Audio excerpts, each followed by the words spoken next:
Husna, you're also doing some work on a project at UNSW with online teaching. Could you tell us a bit about that?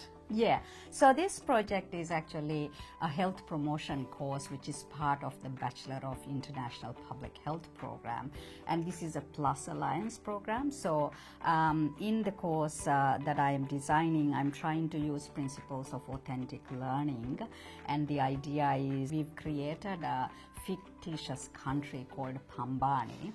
But it's a fictitious country, but the information that we are using actually comes from the PhD research of one of my students, Albi Sharp.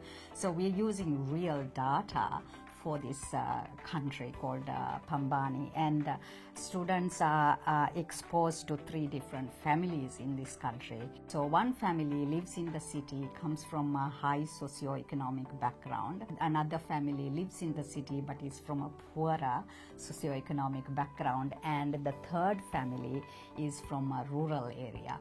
So within health promotion, we want to teach them the concepts of social determinants and how social determinants influence health, and how do we approach projects that are aiming to promote well-being, and how do we address those social determinants. So students go through this case study within the 10-week period, and we then get them to apply what they are learning, the concepts they are learning. They explore that country of Pambani, see what's happening within that, and so get to feel the real, as a real life scenario. And so I'm hoping that that is going to engage them within the online scenario. So this is still a project that is in the pipeline, in a sense. The development is almost finished. I will be teaching it in term 3 in 2019.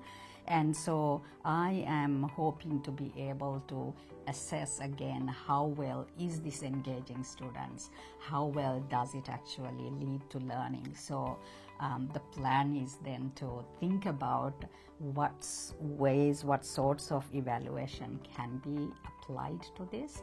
So yeah, it's still in the planning process, the evaluation part of it. Yes, thank you so much for sharing some of the interesting projects you're doing, and also how we can think ahead about how we might evaluate students' learning in different environments. Yeah, thank you. Thanks.